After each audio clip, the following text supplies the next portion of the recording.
여러분 혹시 들은 기억이 있나 모르겠습니다. 기회비용이라고 하는 단어입니다. 프랑스의 경제학자 바스티아가 1850년에 쓴 보이는 것과 보이지 않는 것이라고 하는 수필 중에서 깨진 유리창이란 비유를 통해서 기회비용이란 무엇인가가 최초로 설명됐습니다. 이 깨진 유리창이라고 하는 그 수필은 이런 내용입니다. 어느 상점 주인의 아들이 잘못해가지고 그 아버지 상점의 유리창을 깨버렸습니다. 우리는 흔히 그런 실수를 하면 짓궂은 장난을 해서 손해를 입혔다고 그렇게 생각을 합니다. 아들이 유리창을 깨버렸으니 이제 손해를 입었다, 그렇게 보통 생각을 하지 않습니까? 그런데 그렇지 않다는 거죠. 그 아이가 유리창을 깨뜨린 것이 경제에 긍정적인 영향을 주게 된다는 겁니다. 상점 주인이 새 유리를 사서 끼워야 하기에 그 유리가게 주인이 돈을 벌 기회를 얻게 됩니다. 그렇죠? 그 상점의 아들이 유리창을 깨버려서 유리창을 다시 갈아야 되지 않습니까? 새 유리로. 그러려면 그 유리를 사와야 되지 않겠습니까? 그렇게 되면 유리가게 주인이 돈을 벌게 되잖아요. 또 유리가게 주인이 그 번 돈으로 빵을 사면 빵 가게 주인이요.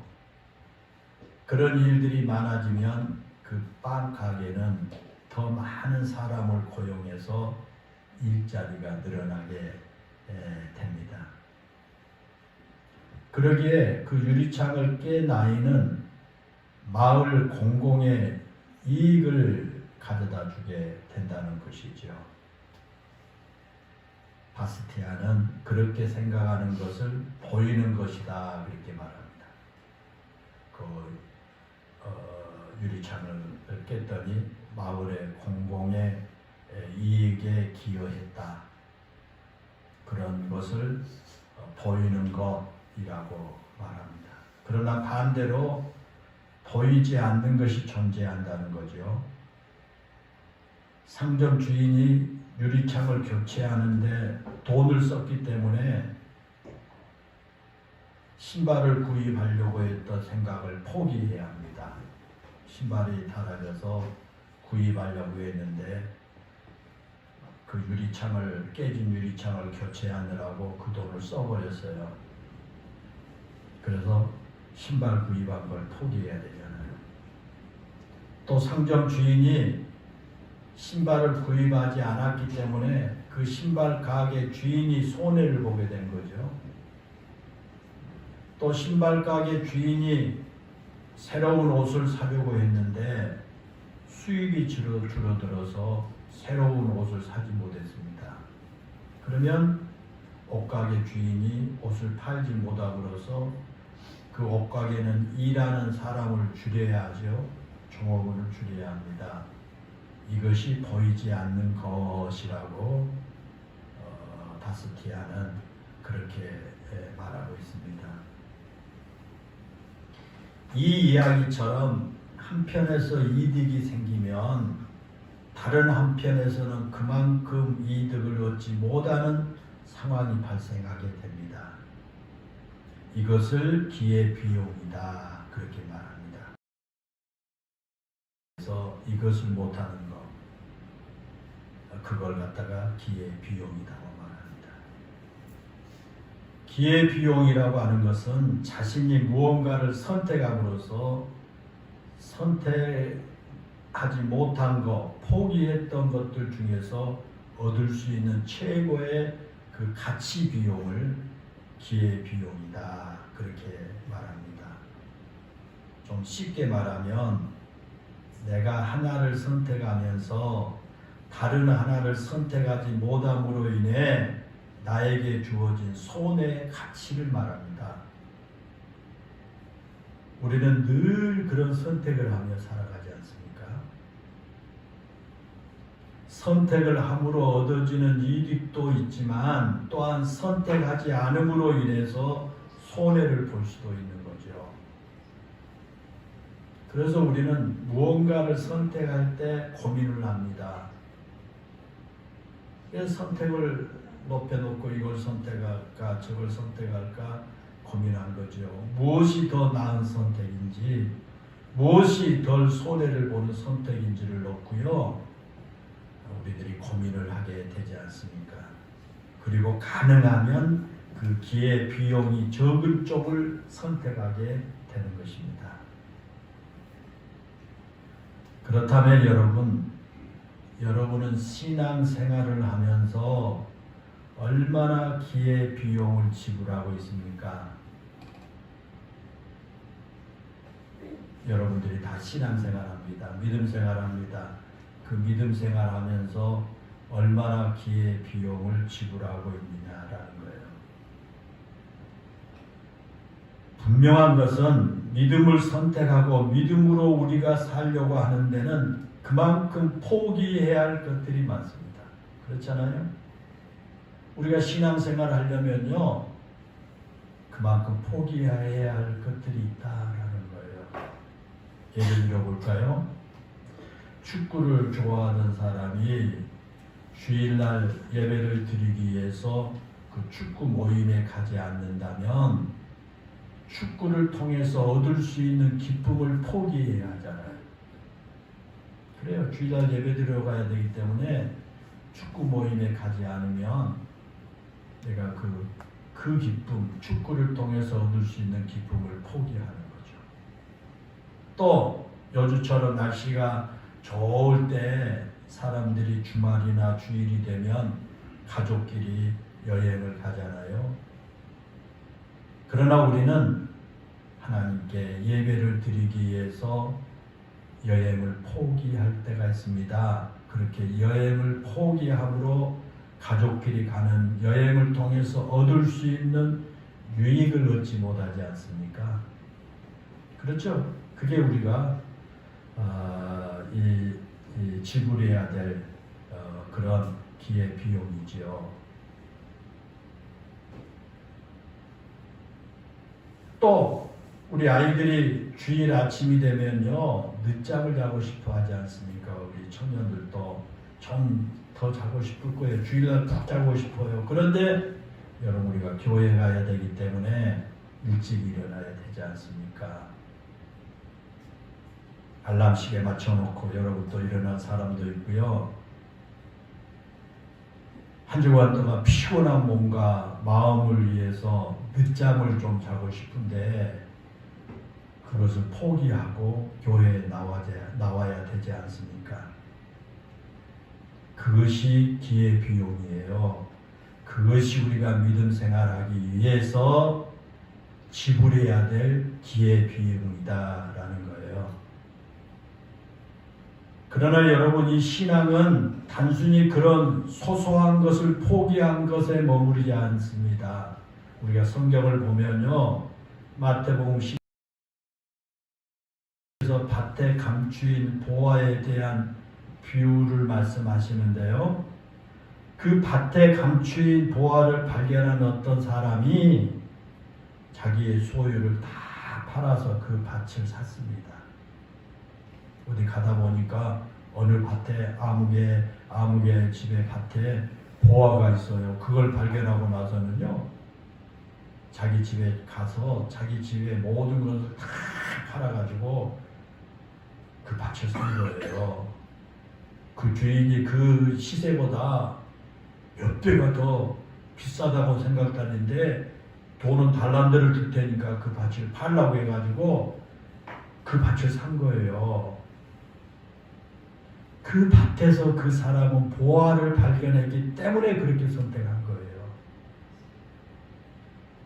자신의 재산을 지킬 것이냐 아니면 자신의 재산을 모두 팔아서라도 그 감추어진 보화를 위해서 밭을 살 것이냐를 놓고 그 사람 선택해야 됩니다. 그런데 그 사람은 자신의 전 재산을 다 팔아서 그 밭에 감추어진 보화를 산 거예요. 그 밭에 감추어진 보화가 자기 전 재산보다 더 가치가 있다고 생각해서 그렇게 한 것입니다.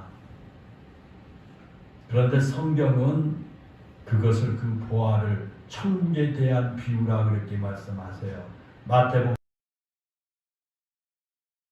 천국은 마치 밭에 감추인 보화와 같으니 그랬어요. 이 말이 무슨 말이냐면 잘 들어보세요. 천국을 소유하기 위해서는요, 자신의 전 재산을 지불하고라도 이제 선택해야 될 그런 가치 있는 것이다 라는 거예요. 자신의 것 전부를 기회 비용으로 지불하고라도 믿음을 붙잡아야 할 때가 있다라는 거예요.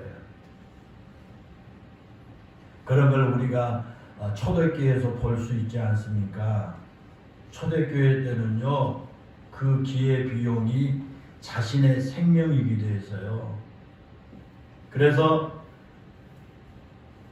신앙을 선택하고 순교할 것이냐 아니면 배교를 선택하고 이 세상의 안위를 누릴 것이냐라고 하는 기로에 서기도 했잖아요. 초대교회 때.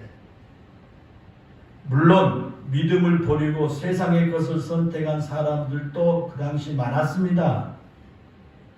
그러나 예수님께서는요, 세상을 선택한 사람이 아니라 그 믿음을 위해서 세상의 것을 포기하고 순교의 길을 가더라도 그 길을 선택한 사람을 귀하게 여기신다 그랬어요.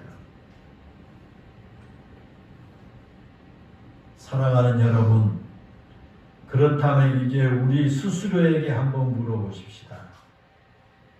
여러분 스스로에게 한번 물어보십시오.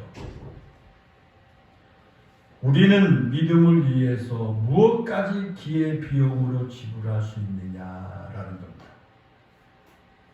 지금 여러분들이 신앙생활 하기 위해서 오늘 또 여러분 교회에 나와서 예배를 드리고 있는데 여러분의 그 믿음을 지키기 위해서 무엇까지 기회 비용으로 지불할 수 있겠습니까? 믿음의 길을 가는 사람은 반드시 믿음을 선택한 결과 지불해야 될 기회 비용이 있습니다. 이것도 없고 저것도 없는 게 아니에요. 여러분 믿음 생활 잘하고 신앙 안에서 참 행복과 기쁨을 누리려면요, 반드시 지불해야 될 기회 비용이 있다는 겁니다. 그렇다면 여러분, 우리는 믿음을 위해서 무엇을 어디까지 기회 비용으로 지불해야 될 용기가 있느냐 그거예요. 여러분은 지금까지 가져온 그 믿음을 지키기 위해서 무엇을 어디까지 기회 비용으로 지불할 수가 있습니까? 어디까지 그 기회의 비용을 지불할 수 있는 용기를 여러분 가지고 있습니까? 예수님께서 비유로 말씀하신 것처럼 우리의 모든 것을 지불하고라도 우리가 가진 믿음을 지킬 용기가 있느냐라는 것입니다. 초대교회 성도들처럼 내 생명을 내놓기까지 주님을 따를 용기가 있느냐라는 겁니다. 여러분, 저 마포에 가게 되면 한쪽에는 천주교 순교자들의 이 묘비가 있고요, 기념관이 있고요, 또 한쪽에는 우리 개신교 초대 개신교 순교자들의 여러분 이제 묘가 이렇게 있어요. 여러분 한 번씩 가보.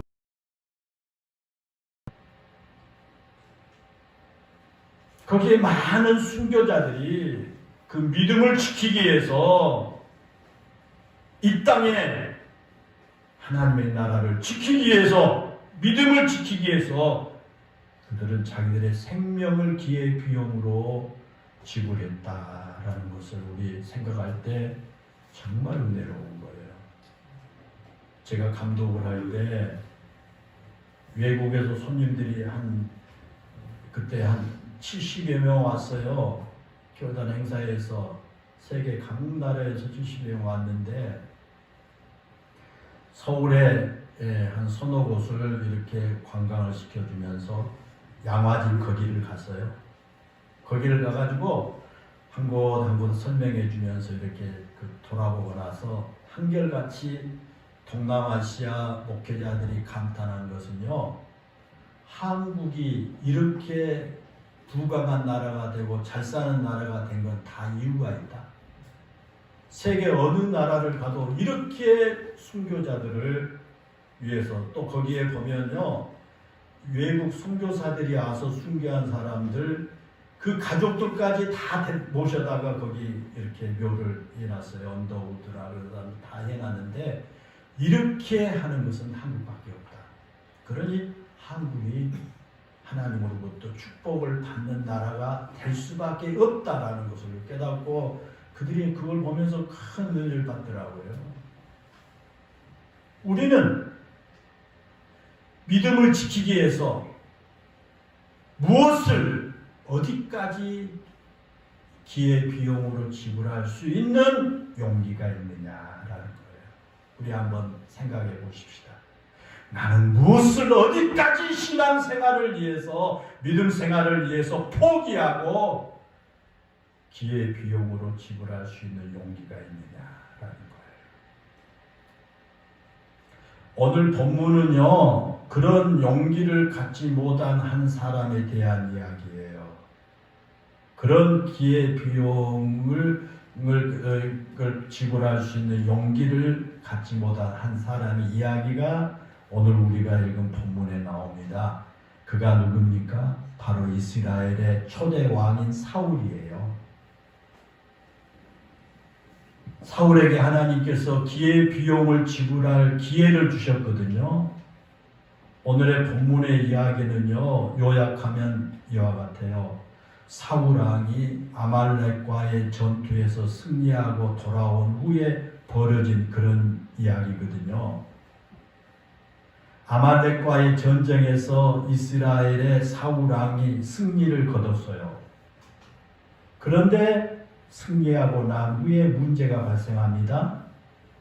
하나님께서 아말렉과의 전쟁하러 가는 그런 사울 왕에게 너는 전쟁을 하고 승리할 때에 그 모든 소유를 남기지 말고 전부 다 진멸하라고 하셨어요.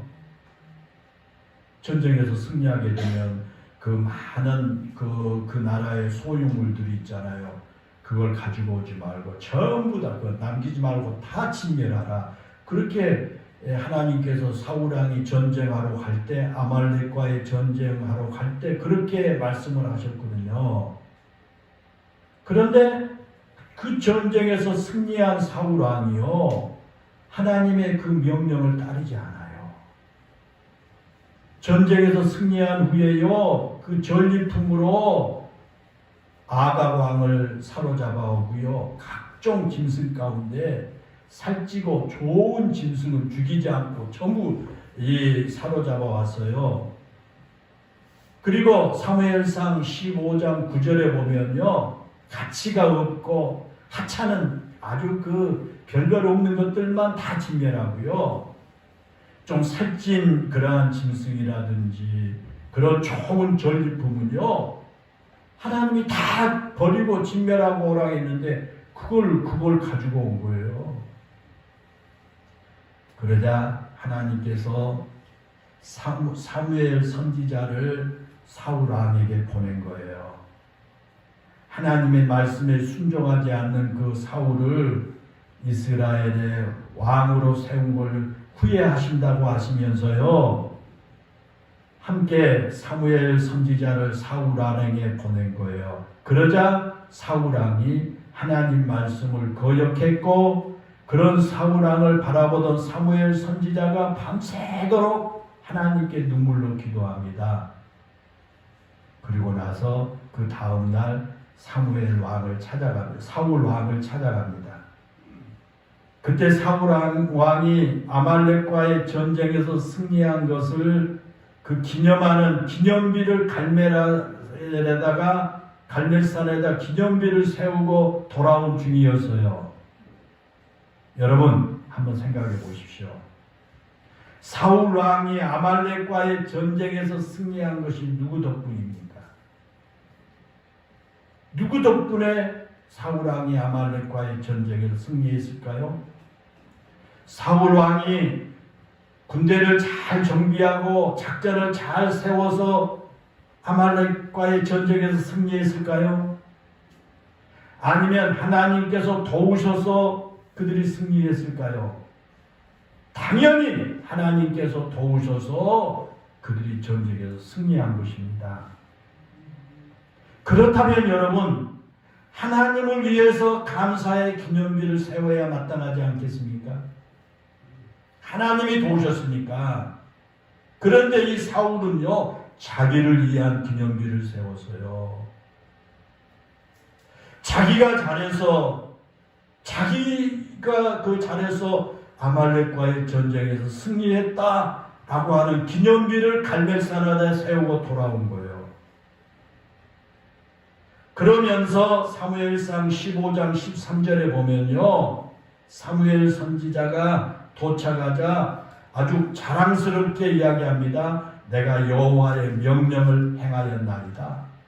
그러고 나서도 그 사울 왕이 사무엘 선지자에게 자기가 하나님이 시킨 대로 하나님 명령 행했다는 거예요.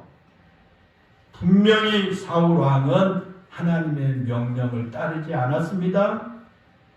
전리품으로 양과 소, 그것도 아주 살찐 양과 소만 골라서 가지고 왔습니다. 그러자 사무엘 선지자가 사울 왕에게 저 밖에서 들려오는 양 울음소리와 소 울음소리가 뭐냐, 왜 거짓말하냐 하고 따지며 물은 거예요. 그러자 사울 왕이 하는 말이, 그것은 내가 원해서 끌고 온 게 아니라 백성들이 하나님께 제사를 드리겠다고 끌고 온 것이다 라고 하면서 백성들의 핑계를 댄 거예요. 그것도 2번이나 그렇게 변명을 합니다. 그러자 사울 왕이 변명하는 말을 들은 그 사무엘 선지자가 사울 왕에게 하나님은 번제나 다른 어떤 제사를 드리는 것보다 하나님의 말씀에 청종하는 것을 더 좋아하신다 라고 책망을 한 거예요. 그러자 그 책망을 듣고 오늘 본문 24절에요. 사울 왕이 내가 범죄했나이다. 내가 여호와의 명령과 당신의 말씀을 어긴 것은 내가 백성을 두려워하여 그들의 말을 청종하였습니다. 그렇게 말해요. 여러분 이 말씀 잘 보세요. 언뜻 보면요, 사울 왕이 자신의 잘못을 인정하고 회개한 것처럼 보이죠? 내가 잘못했나이다. 여호와의 명령과 당신의 말씀을 내가 어겼습니다. 회개한 것 같지요? 그런데 여러분, 지금 사울 왕이 회개한 것이 아니에요. 사울 왕은 지금 후회하고 있을 뿐이에요. 여러분, 우리가 회개와 후회를 구분할 줄 알아야 돼요. 회개와 후회는 전혀 달라요. 만약에 사울 왕이 내가 하나님께 범죄하였습니다 라는 말로 끝났다면 회개의 시작일 거예요. 그러나 그 뒤에 보십시오. 백성을 두려워하여 그들의 말을 듣느라고 하나님의 말씀을 따르지 못했다고 하는, 그렇게 말해요. 그건 변명입니다. 변명일 뿐이에요. 백성들이 두려워가지고서 그들의 말을 듣느라고 하나님 말씀을 따르지 못했습니다. 변명이잖아요. 자신의 잘못이 누군가로 인해서 비롯된 것이라고 하더라도 회개는 변명과 함께 할 수 없어요. 모든 것이 자신의 책임이고 철저하게 자신의 잘못을 고백해야 합니다. 그것이 회개의 첫걸음입니다. 여러분, 하나님 앞에 내가 끔찍한 죄를 지었어요. 회개한다고요? 막 울면서요. 내가 이거 잘못했습니다. 이게 이래서는 안 되는데요. 그러면서도 마음 한구석에 내가 누구누구 때문에 누구누구가 내가 그렇게 했기 때문에 그럴 수밖에 없었습니다 하면서 밤새도록 눈물을 흘고 부르짖는다. 그거 회개가 아니에요. 회개는요, 전적인 나의 책임으로, 전적인 나의 잘못으로 하나님 앞에 내 마음을 찢으면서 하나님 앞에 고백하는 것이 회개의 시작입니다. 그런데 사울은 지금 그러지 않잖아요. 백성들의 일 때문에 그랬다 하면서 변명을 합니다. 그러면 여러분, 왜 사울이 그렇게 백성들을 핑계대면서 회개가 아니라 변명을 했을까요? 그렇게 지금 하나님께서 선지자를 통해서 직접적으로 이렇게 꾸짖고 책망한데도 그가 왜 백성들에게 핑계대면서 변명을 했느냐 그 말이에요. 그 이유가 오늘 본문에 나와요. 그 이유가 왜 그랬느냐? 그것은요, 백성들을 두려워했기 때문이다. 한 나라의 지도자가 국민들의 소리를 듣는 것은 지극히 당연한 거죠. 그렇죠? 백성들의 소리를 들어야 됩니다. 또 가정의 가장은 가족의 이야기에 귀를 기울여야 하고요. 회사를 운영한 사장은 사원들의 이야기에 귀를 기울일 줄 알아야 하잖아요. 지도자는 그 공동체의 구성원들의 소리를 잘 들어야 돼요. 딱 귀를 막고요. 내가 하자는 대로 해야지 왜 그래?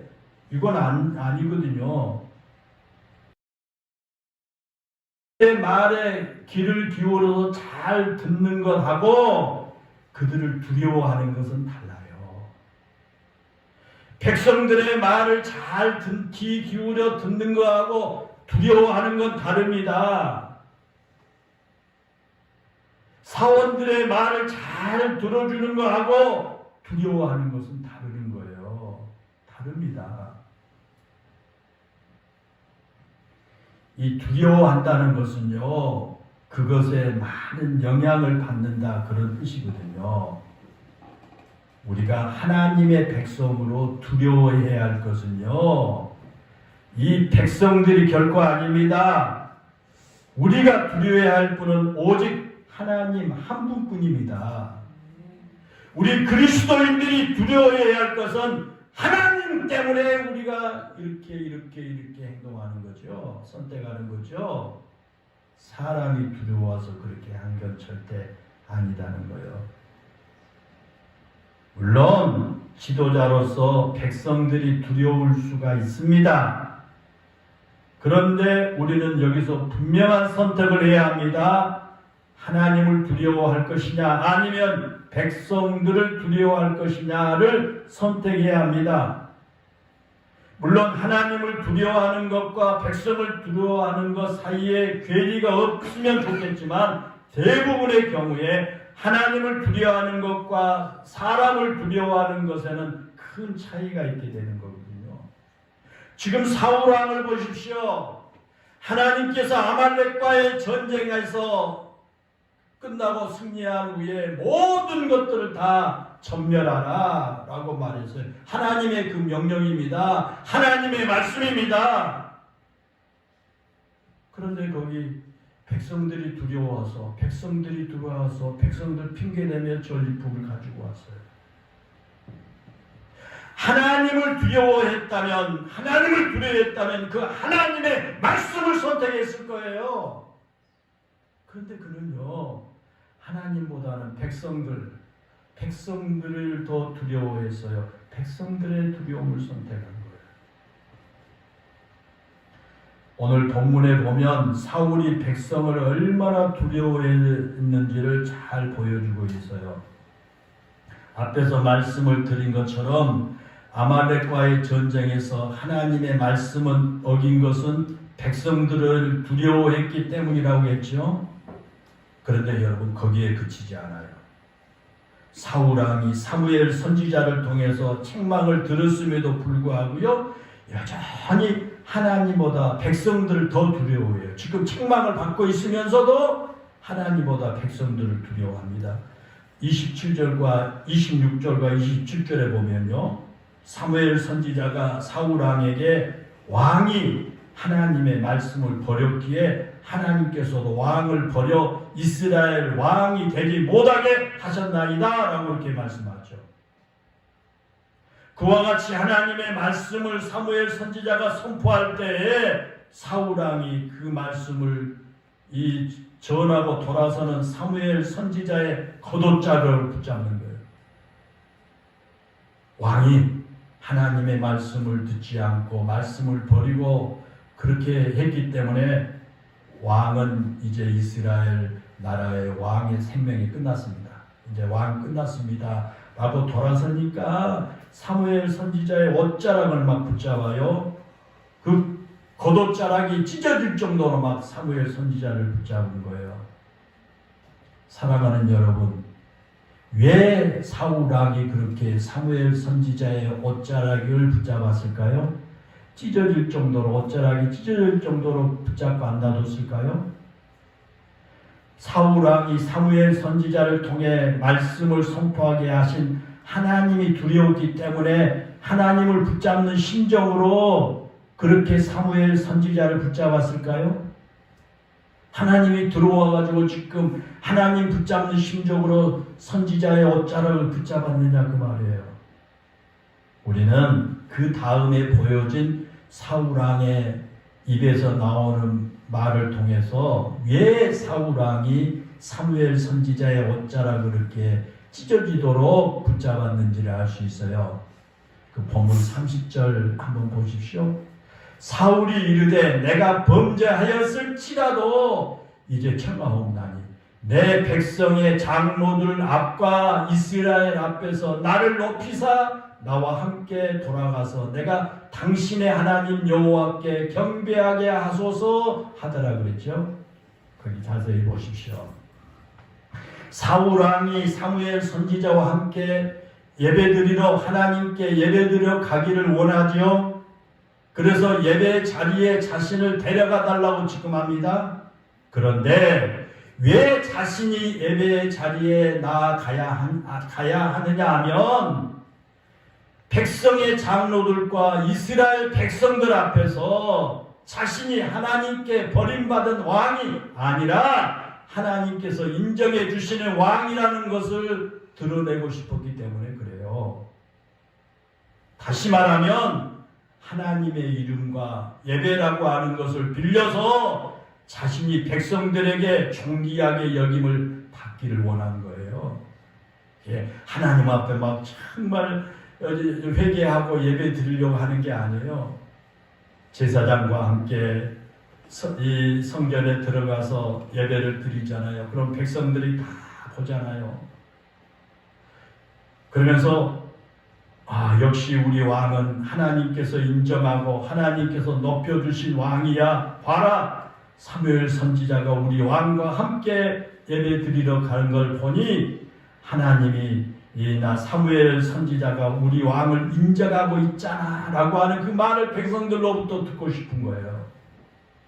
그것 때문에 사무엘 선지자의 옷자락을 잡고요 놓지 않는 거예요. 지금 사울왕이 하나님이냐 백성이냐 둘 중에 하나를 선택해야 하는 순간에 하나님이 아닌 백성을 끝까지 선택하고 있는 거예요. 하나님께 잘 보이고 싶은 것이 아니라 백성들에게 잘 보이고 싶었던 겁니다. 그것은 결국 자신의 자존심과 왕이라고 하는 자존심을 포기할 수가 없었던 것입니다. 이제 본문에 나온 사울왕의 그런 마음의 자세를, 신앙의 자세를 알 수 있겠습니까? 그런데 그런 의미에서 이 사울왕은 자기 아버지 다윗 왕과 너무 달랐어요. 다윗 왕과 너무 달랐습니다. 다윗 왕은요 하나님께 큰 죄를 이제 지었지 않습니까? 다윗 왕도 역시 하나님께 큰 죄를 지었어요. 그게 뭡니까? 밧세바를 왕궁으로 끌어들여서 간음죄를 저지르려고요. 그것을 감추려고요. 밧세바의 남편 우리아를 전쟁터에 보내가지고 죽게 만들었지 않습니까? 그리고 그런 사실을 감쪽같이 숨기려고요. 이 다윗 왕 앞에 그 감추고 있었던 그던 다윗 왕 앞에 나단 선지자가 나타나죠. 그리고 다윗의 그런 범죄에 대해서 하나하나 나단 선지자가 책망합니다. 그때 다윗 왕이 하나님께 범죄했노라고 실토하고 고백합니다. 그런데 다윗 왕이 사울 왕과 달랐던 것은요, 자신이 백성들 앞에 왕의 체면을 유지하면서 백성들에게 자유를 보이려고 한 게 아니에요. 다윗은요, 눈물을 흘리며 회개했고요. 하나님께서 자신에게 내리신 그 징벌을 당연히 내가 받겠다고 한 거예요. 하나님 앞에서 다윗은 왕의 체면이나 자존심이 중요하지 않았습니다. 하나님의 언약궤가 다윗 성에 들어올 때 어땠습니까? 왕의 체면을 다 내려놓고요, 기뻐하며 춤추었던 것처럼 다윗은 하나님 앞에서 완전히 어린아이와 같았습니다. 그러나 오늘 본문에서 사울왕은 자신이 분명히 하나님의 말씀을 어겼고, 그래서 하나님께서 자신을 버려 이스라엘의 왕이 되지 못하게 하신다고 그렇게 말씀을 하셨음에도 불구하고 그는 여전히 왕의 체면이 중요한 거예요. 자기 체면이 중요한 겁니다. 때문에 사무엘 선지자에게 제발 백성들 앞에서 자신을 높여달라고 하는 그런 부탁을 한 거예요. 이처럼 하나님은 안중에도 없고 백성들의 눈치만 본 사울이에요. 여러분, 왜 그랬을까요? 그것은 하나님보다 백성을 더 두려워했기 때문이에요.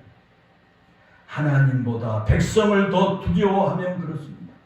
저는 새벽마다 나라와 민족을 위해서 기도하면서 이 나라 대통령이 하나님을 두려워할 줄 아는 대통령 되게 해주세요. 기도합니다.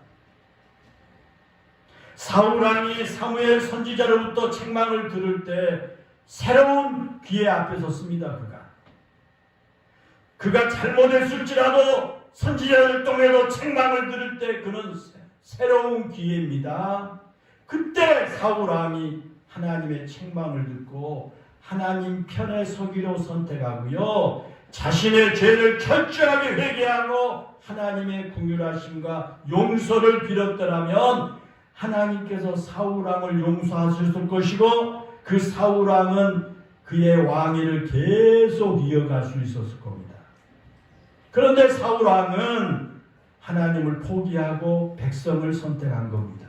백성에게 잘 보이고 싶은 인간적인 욕구를 선택했습니다. 그 결과 사울왕은 영원히 하나님으로부터 버림받은 왕이 되고 만 것입니다. 앞에서 기회 비용에 대해서 말씀을 드렸죠. 이 사울왕이 하고서라도 하나님을 선택했어야 됩니다. 백성들 앞에서 왕의 체면이 깎이는 한이 있더라도 하나님의 음성의 귀를 기울이고 드려야 했습니다. 그러면 사울왕이 재기할 수 있었을 겁니다. 하나님은요, 우리가 한두 번 실수를 하거나 실패한 것 때문에 우리를 버리지 않아요. 때로는 우리가 큰 범죄를 저질렀다고 할지라도 우리를 결코 하나님 버리지 않습니다. 중요한 것은 우리가 실수하고 범죄했을 때 하나님의 음성을 외면하고 자신의 잘못을 회개하지 않으면 하나님께서 심판하신다는 사실이에요. 우리는 연약한 인간이기 때문에 때로는 실수할 수 있습니다. 그렇지 않습니까? 다 실수합니다. 목사도 실수하고요, 여러분도 실수합니다. 그럴 때 우리를 다시 일으켜 세우기 위해서 하나님께서 우리에게 여러 가지 방법으로 기회를 주십니다. 그런데 우리가 하나님께서 기회를 주실 때 우리의 자존심이나 체면 때문에 하나님의 음성을 끝까지 외면한다면 우리는 하나님으로부터 버림을 받게 된다는 겁니다. 사랑하는 여러분, 사울왕이 백성을 두려워한 나머지 자신에게 주어진 마지막 기회를 놓쳐버렸습니다. 하나님께서 회복할 수 있는 기회, 회개할 수 있는 기회를 주셨는데도 사울왕이 하나님을 두려워하지 않고 백성을 두려워한 나머지 그 새로운 기회를 잃고 말았다는 겁니다. 이것이 바로 사울왕의 어리석음입니다. 심리학자 프리츠 펄스라고 하는 사람은요, 남에게 의존하는 성향은 우리를 노예로 만든다. 특히 자기 존중의 경우에 그렇다.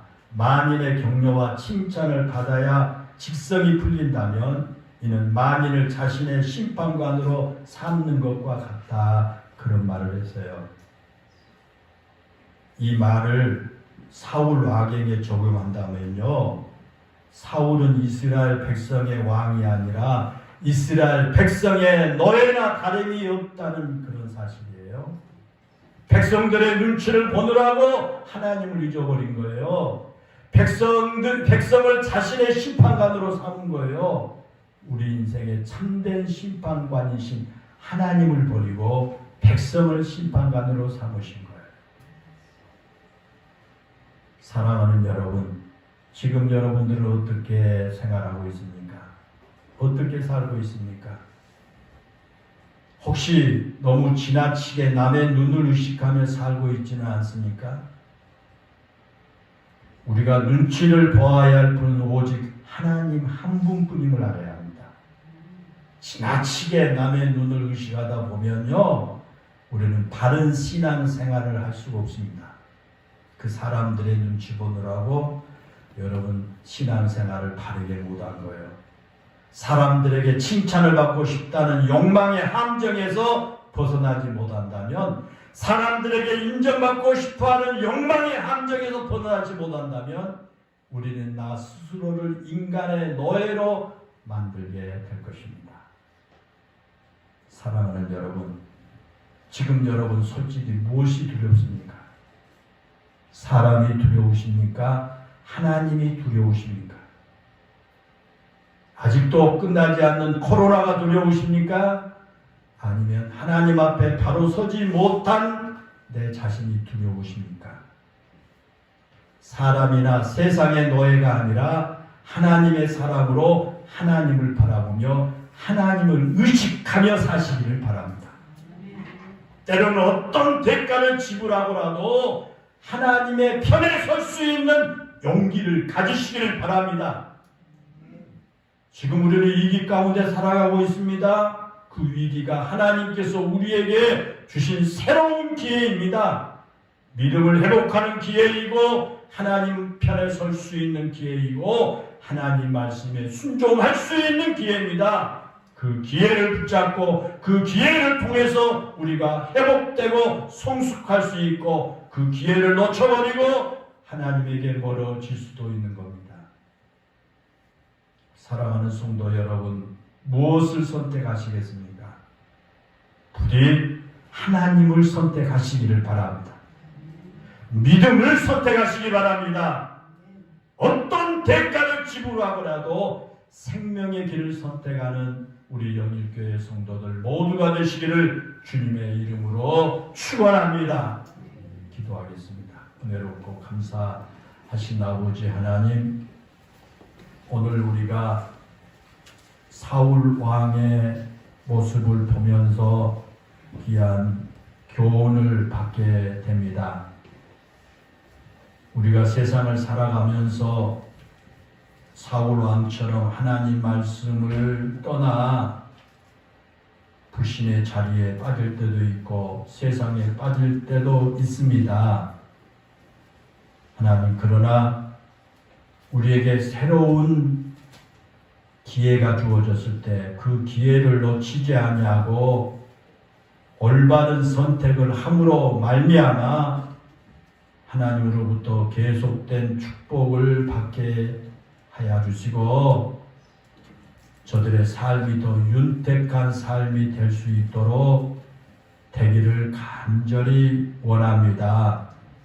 은혜로우신 아버지 하나님, 우리가 이 세상을 살아가면서 여러 가지 선택의 기로에 서 있을 때 우리 영일교회 모든 성도들, 세상 사람들이나 세상의 그 무엇보다 하나님을 선택할 수 있는 용기를 주시기를 원합니다. 그 어떤 상황에서도 믿음을 선택할 수 있는 용기를 주시기를 바랍니다. 어떤 대가를 지불하고라도 이 생명의 길을 선택할 수 있는 우리 영일교회 모든 성도들 다 되게 하여 주소서. 하나님과의 깊은 영적인 교통을 이루며 계속된 믿음의 삶을 살아가고 하나님의 축복 안에 거하는 성도들 다 되게 해 주옵소서. 예수님의 이름으로 기도하옵나이다. 아멘.